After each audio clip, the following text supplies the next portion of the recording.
Welcome to the thrilling world of Security Squawk, where we explore cybersecurity.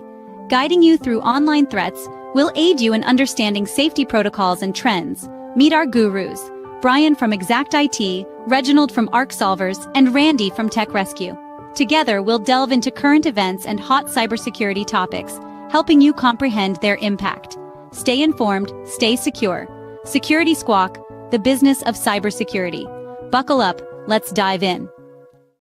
For the first time ever, the U.S. government told a leading AI company to shut off a model it had already shipped, and Friday night, Anthropic did exactly that.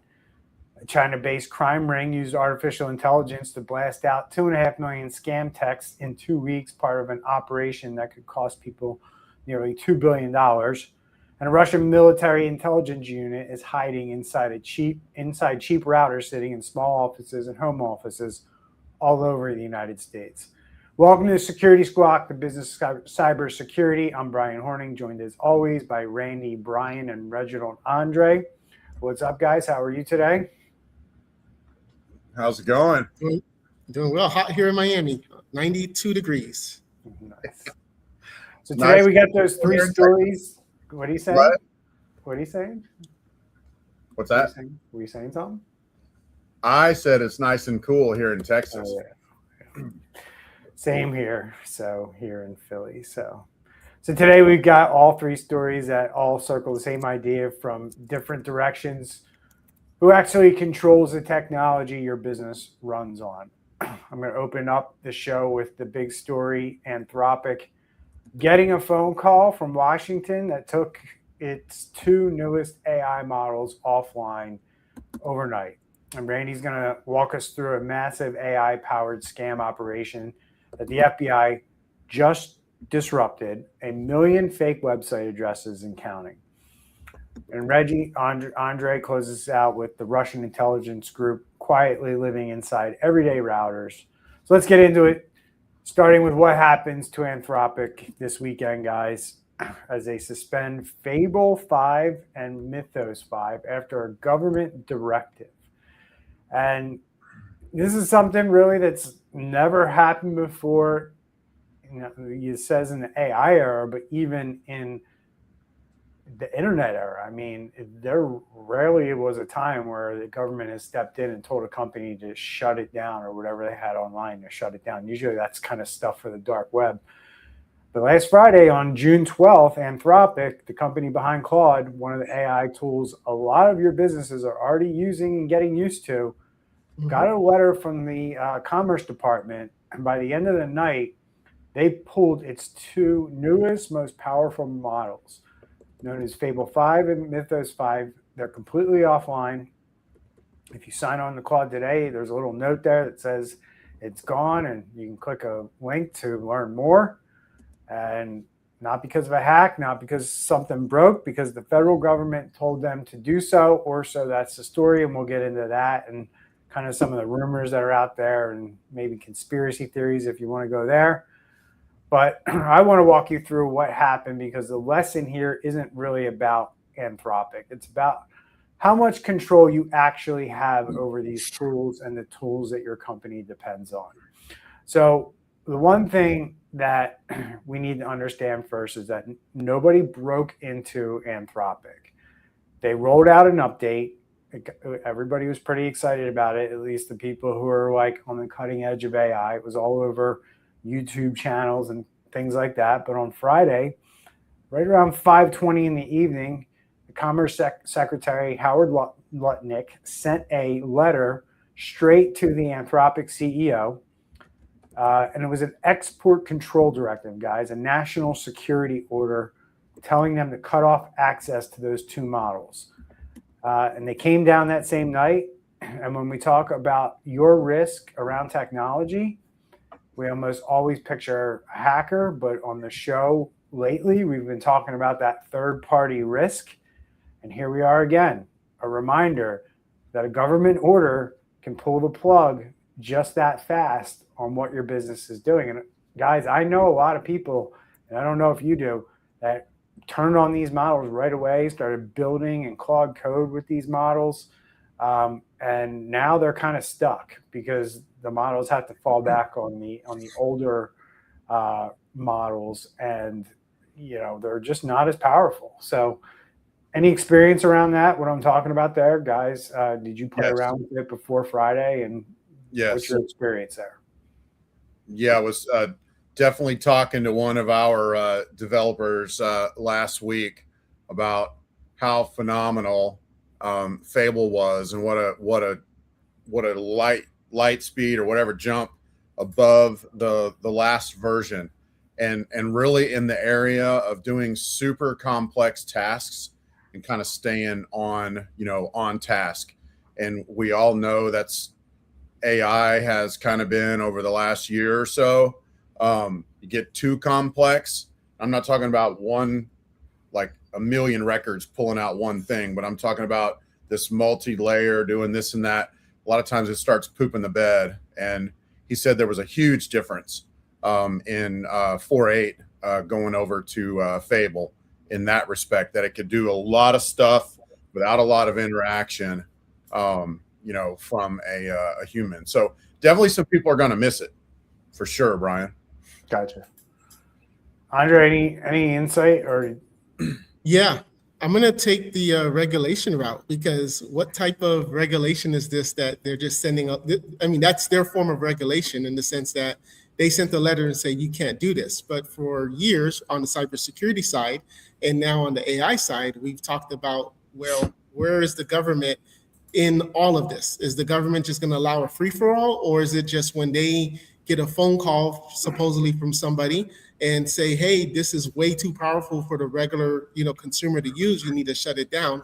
So I think the government now, this is kind of maybe a wake-up call for them, that I'm not necessarily pro-regulation, but just like how you have, for example, there's gun regulations and that type of stuff, you may need to put something up with these companies to say, this is what you're allowed to do, this is what you can't do, or something like that.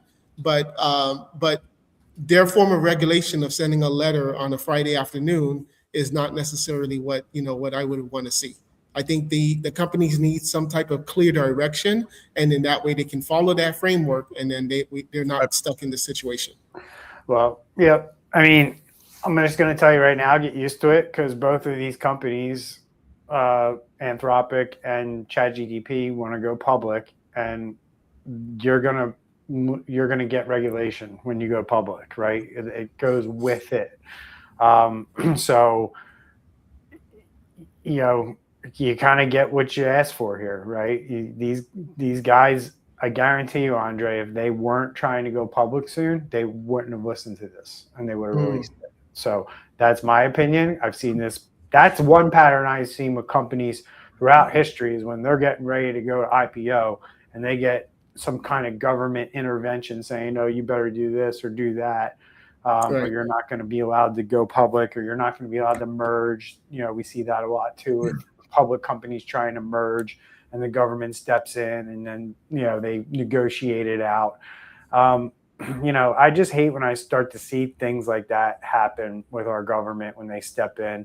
And I guess I would feel a little bit better if we got a little bit better of an explanation from our federal government as to what the context of the concern was.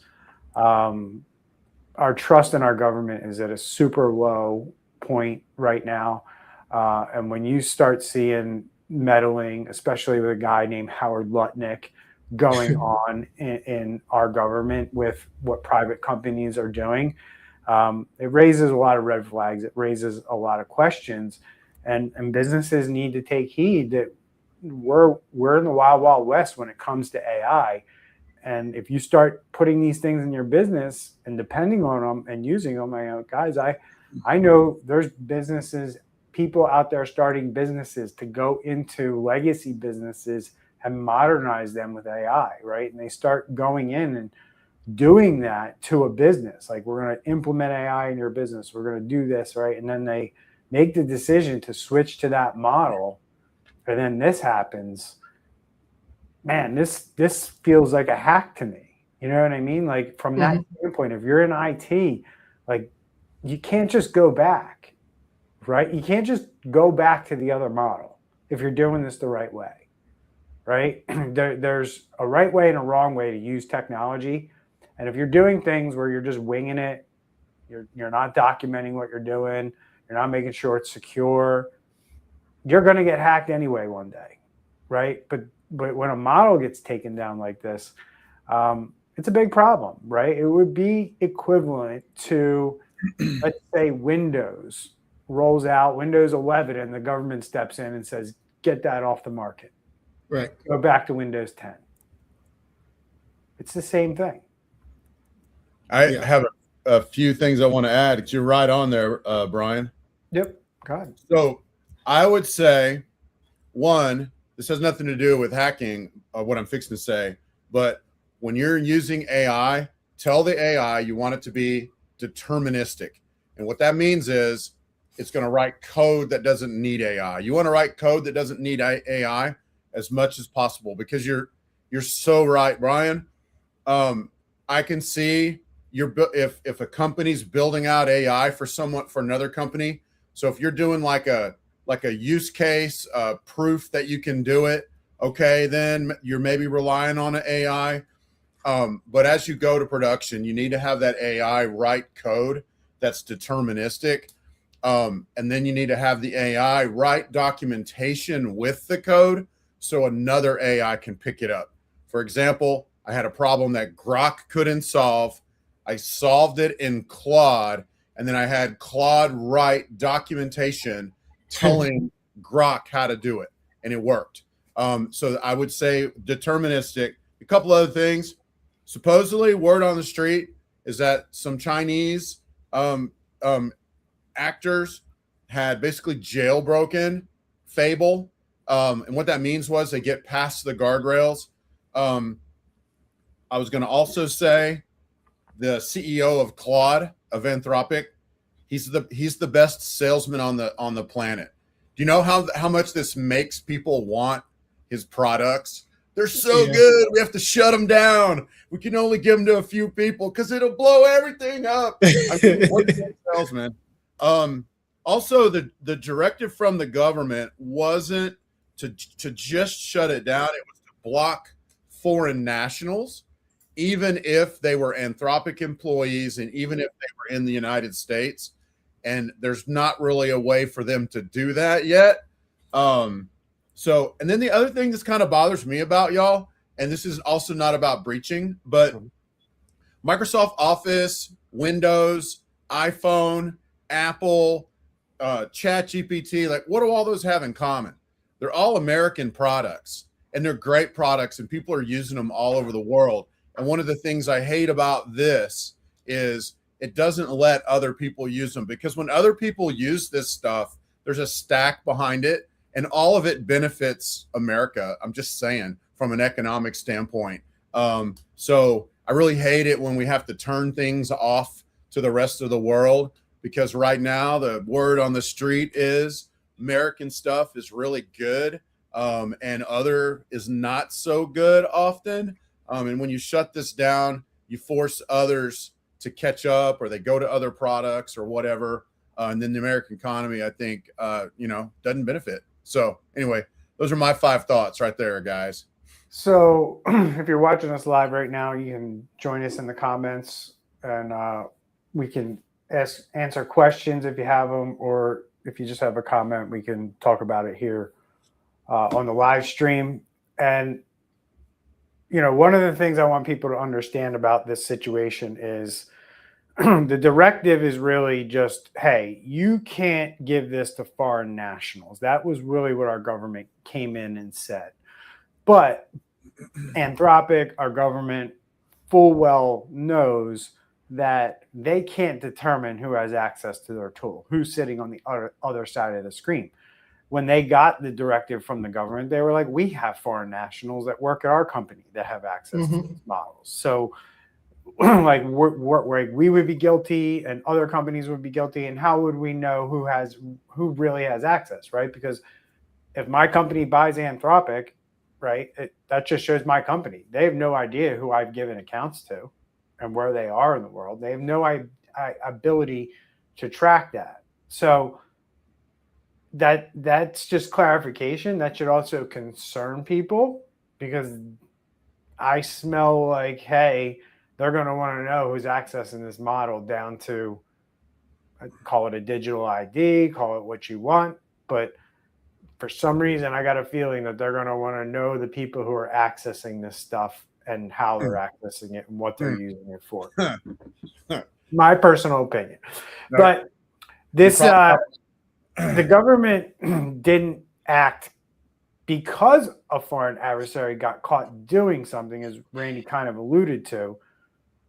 Fortune magazine, that the White House push to act was a warning from Amazon, who said that their developers jailbroke the model, meaning they tricked it into bypassing its own safety guardrails.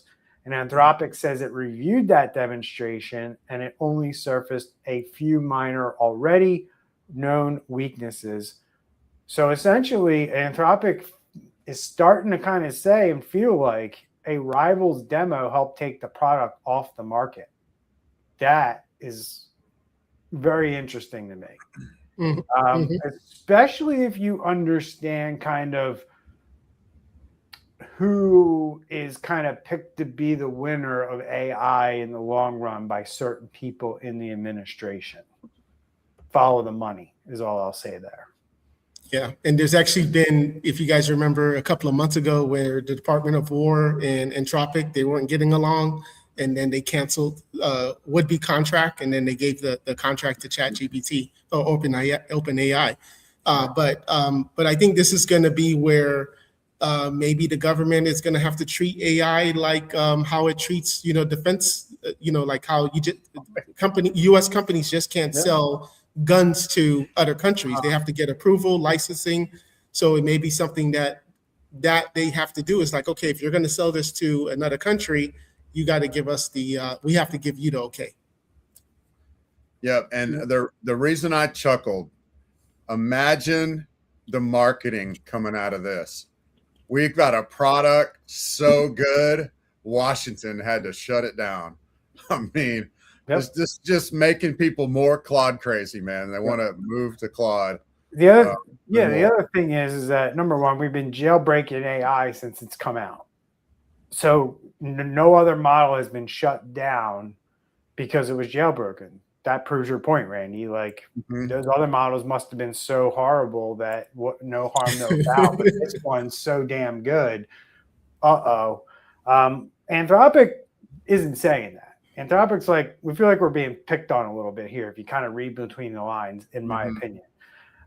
So, they're making the argument that, if the standard is the model can be jailbroken, that becomes the bar for pulling it, then, you're going to have to pull every AI tool as soon as somebody jailbreaks it. That's the only fair way to do it. Right. So I just want to kind of circle this back, right? Because we got into the politics and the conspiracy theory. That's the sexy part of this, right? But let's talk about what matters for your business as I wrap up this segment here. If your business has these wired critical processes tied to these tools, customer support, document reviews, code, right? Single A model, single vendor. Randy's giving you some practical tips on how you can kind of move from one model to the other and maybe not lose that, right? So these are really good ideas, really good things that you should talk to experts about who are actually using these tools and working with this stuff, because what you've taken on when you pick one tool is called a concentration risk. And in IT, we look at that as a single point of failure. And you don't want to have that in your business. This is third-party risk. If they go down and your business is dependent on a Claude model to run its AI things, its AI agents, that's like your workers not showing up for the day. That's literally where your business would be at. So think about that and start planning for it, right? So a government order shut down your business. We saw that before with COVID, right? Now we're going to have all these AI agents, right? And look how quickly you can shut them down. So serious security disclosure, a vendor dispute, a government not liking what a company's doing because they're not following what they want them to do, following their rules. These are all things that are real right now. Anthropic is not a favorite of this government, right? So take that for what it's worth, but plan around this kind of stuff. Know that it can happen, and know that if you're going hard in AI right now, or you're even going in a little bit, you need to have that fallback that you've actually tested. Randy, as you can tell by the way he talks, he's tested it. He's like, hey, I did this over here, took it over to Grok. It was crap. I did this over here, went back to Grok, and it worked. So he actually, worked through it. And those are the things that you're going to have to do. And that's why AI experts inside of businesses who are actually doing this stuff are going to be a lot better than, say, some college kid who kind of played around with it and never did this stuff, in real time. And that's how I see it playing out. So any last thoughts here, guys, before we move on? I do have just a little bit, Go ahead. Brian, because why are they banning foreign nationals if it's people at Amazon that figured it out? So I did a little bit of Andre-esque research over on the side while you were talking. And apparently there's a report out that some Chinese actors were able to jailbreak Mythos, which is like their ultra super powerful version of Fable. And then that's what caused the panic at the White House. Don't know if that's true or not, but it kind of makes the pieces kind of come together a little bit. Like if it was just somebody jailbreaking Fable, which is the slightly lesser version, why would they ban foreign nationals? Because there's bad guys in every country. That the bad guys don't know a boundary, borders or whatever. You know what I mean? So anyway, just something to think about.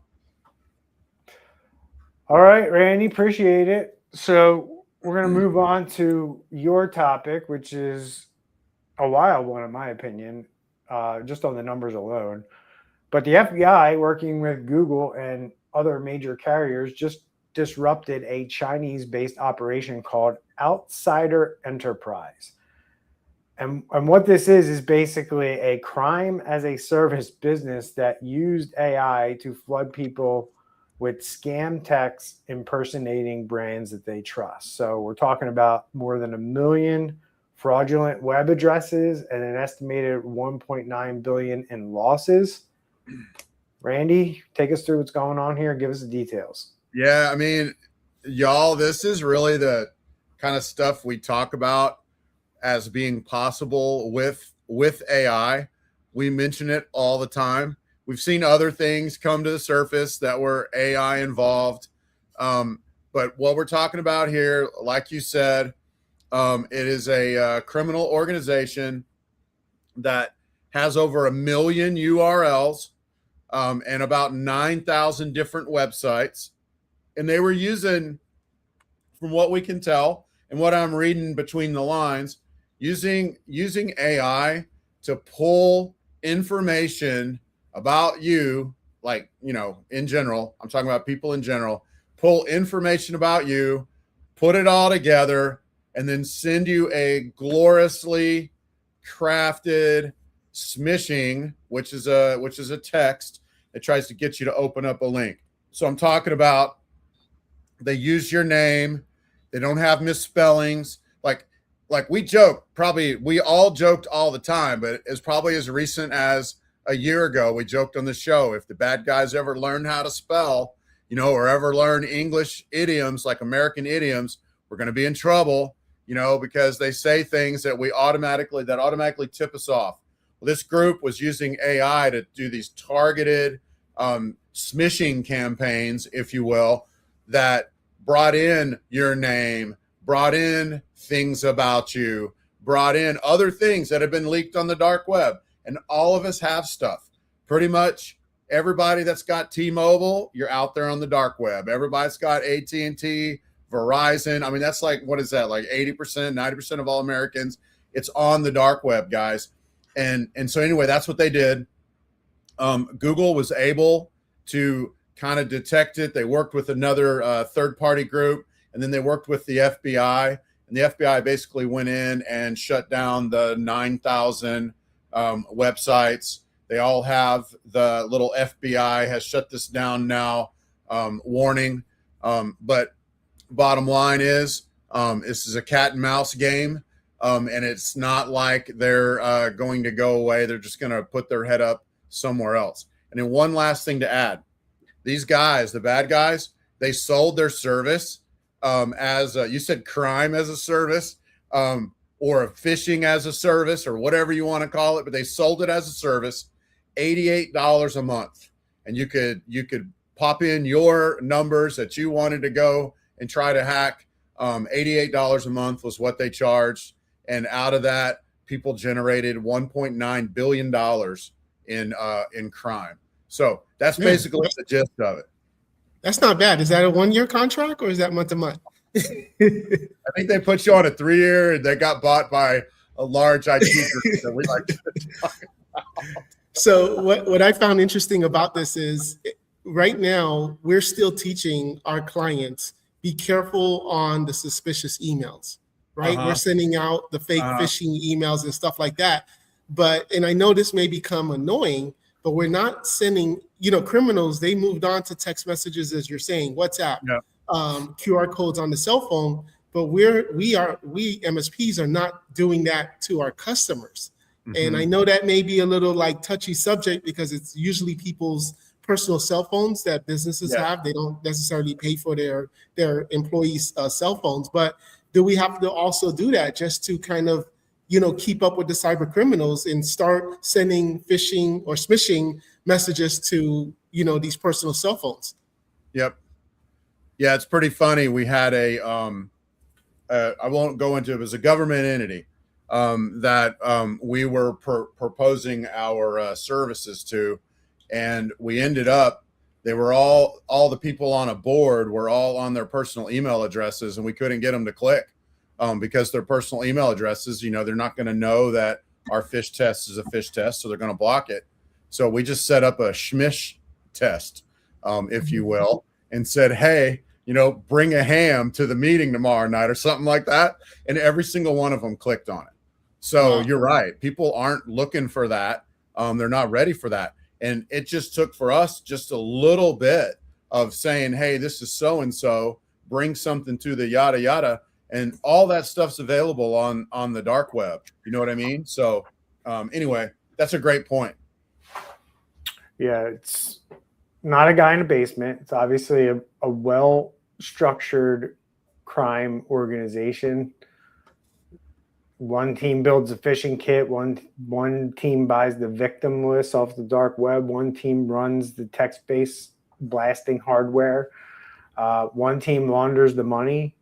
So when crime is that organized, small businesses on the other end don't have a fighting chance because their businesses aren't that organized. So, this is why you need a plan, because you basically have very experienced, well-trained organizations coming after your bank account, coming after your money, and they don't care who you are. Like, I've talked to so many businesses lately, guys, that think like we're so small, they're not going to mess with us. And that is, I wish that were the case, but it's never been true. And I think it's even worse today because of how well organized these guys are. There's not a lot of expenses. So they're willing to mess with the smaller guys because, if they can make 20 grand or 200 grand or 2 million, it doesn't matter to them. It's money. So it's any crazy. last thought, right, Andre, before we head over to you? And 20 grand in these other countries is our, super a lot of money. Yeah. I mean, some people might start to think like some of these groups are only messing with the big companies because they want the big payday. And that's just not the case, right? As you see when we talk about shiny hunters all the time, they hit companies big and small. They don't care. They just get into the Salesforce, they get into the cloud database, and they go from there. So, all right, Andre, this one's yours. So, so far today, we've talked about how the threat has been loud, right? The government ordered that the government order that made headlines and $1 billion scam ring. Now, Reginald Andre, your story is the opposite. It's quiet. It's the Russian military. These guys have been around forever. I feel like I've been talking about them for 15 years now. It's crazy. And this intelligent unit that isn't kicking down your front door. This is a group that lives inside of networks, inside of devices. Now they've been kind of found out that they're living inside of that little router in your closet, and you'd never even know it. So what's going on here, Andre? Fill us in. Yes, so we have security researchers. They have discovered that Fancy Bear has been compromising certain routers. So what we've seen in our industry, and probably in the last 10 years, is that before, back in the days, you would have Sonic Wall routers, maybe Cisco Meraki routers, and these companies charge large license fees every year for their service. So companies like Ubiquiti and Microtech, they've come out and they've basically said, hey, buy us once, and maybe there's going to be we'll do the updates for the next 6-7 years or whatever the case is, but you don't have to pay these quote unquote expensive license fees. Nevertheless, IT providers have started using Ubiquiti and Microtech routers a lot, and a lot of times, unfortunately, it's more set it and forget it. They're not doing the updates. And what the cyber criminals are now doing is they're actually using these routers, which think of it as a computer, and they're using the routers as the devices for their servers. So a good analogy is a criminal stealing someone's car before committing a crime. So they stole your car, they're using your car to do a crime, and then now when the police are now looking for the bad guy, they trace your car, but then you realize, like, no, this wasn't me. That was because my car was stolen. So it's the same concept where you now have the cyber criminals. They're using these routers that are not patched. They may not have. They may have the default, UBNT and what I think is UBNT username and password. The default username and passwords. There's no ongoing monitoring, and now these researchers are finding that these legit companies that have these firewalls in place in their businesses, their routers are compromised, and they're in the shadows, because there's one thing if an IP address is from Russia, but if the IP address is from a local company in Miami, it's not going to ring as much alarms. And what's even more important on this is the bad guys are changing what is called the DNS records. So if you, an employee in the company, goes to Microsoft.com to do a login to your Microsoft 365 or your Google Workspace, it's redirecting it to a different website. So they're able to do this within, and they don't even have to send out a phishing email to try to get them to do that. So point of the story here is update your routers. It's not set it and forget it. Well, and also to add on to that, they're targeting lesser known or more home style routers like Microtech and TP-Link. And then, once they get in there, they're just resetting the DNS. And what the DNS is, it's for the listeners, it's basically a service that the computer calls up and says, hey, I want to go to Microsoft.com. What is the IP address or the unique identifier on the internet of that address? And then the DNS server gives back that address. So then the router, the TP-Link or whatever knows where to send the traffic. So they send back basically their own servers. You log in there, you do your multi-factor there. They take that session token. Once again, 2026, we're still talking about this. We should have nailed this in 2025 and stopped it in its tracks, but it's the same thing. They're taking that session token, they're logged in. And if they do millions of home routers, they're going to get millions of everyday blokes like you and me, but eventually they're going to get some CEOs of Anthropic or some CEOs or some larger organizations or government officials, Cash Patel's home router or whatever. Like, they cast a wide enough net, they're going to get those logins and session tokens for all kinds of important, I mean, quote unquote, important to them people. You know what I mean? Important to them as a government. And that's the reality behind it. And one last little thing, they can also use that for psyops. If we broke out into a hot war, hot wars doesn't mean there's fighting going on everywhere. Most people are just doing their life back home. And even in Ukraine, it's not everywhere that's fighting all the time. But if there's a hot war, they can use stuff like all these logins to make people not have the will to keep fighting a hot war and make it so annoying and so disruptive to our economy that we've got to quit fighting the hot war. So there's a lot of strategy behind this as well. So the fix is basic. Firmware updates and killing default passwords in these devices will prevent this Russian Fancy Bear group, or is it Fancy Bear, right? Mm-hmm. From getting into these devices and siphoning off these session tokens and whatever else they can get their hands on. They can also use these devices for counterattacks for other hacks, like using them for DDoS attacks and for other purposes, like using your IP address on your router to do their dirty work somewhere else. Meaning when the feds or the police or whoever look into the crime, they see an IP address, it might be yours because they were able to either go through your router as part of a VPN operation they set up or some other way. So the fix is basic. It's simple, and we need to be aware of these things, especially in a work from home or hybrid environment, right? Because if you're doing work stuff on one of these little routers that these guys are in, you could be compromising your own business, your workplace, your email. They can get in there and they can do a lot with that. So heed the warning and make sure you're paying attention to this stuff and reach out to somebody who can help you or point you in the right direction of somebody who can.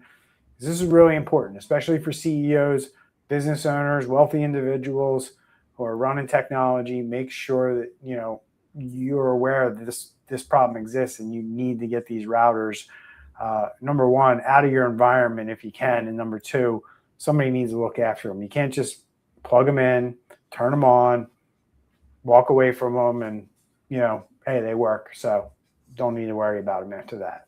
So all right, guys, let's bring this sucker home. Any other thoughts before we move on today? And I just got rid of Randy. I had to get rid of the image. Instead, I got rid of Randy. My bad. It'll be all right, Randy. Yeah, I'm fine. So I don't know why this is not switching, but there we go. All right, guys, let's wrap this show up today. Appreciate you hopping on with me and talking through these 3 stories that we covered.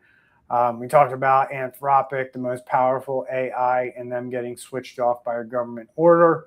A criminal operation used AI to scam people out of nearly $2 billion, and a Russian intelligence unit is hiding inside routers small businesses rely on every day. And on the surface, they're all about 3 different things: regulation, fraud, and espionage.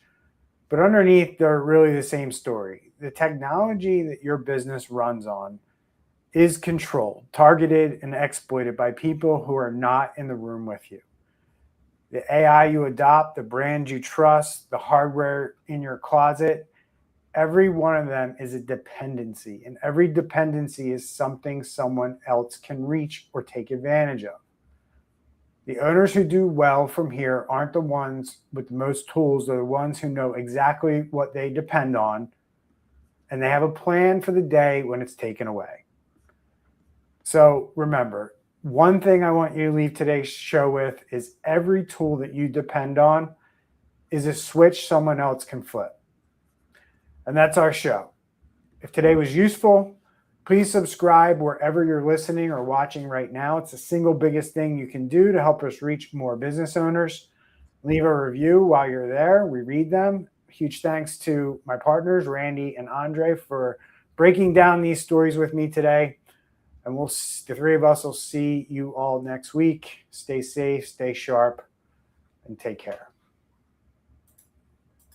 Take care.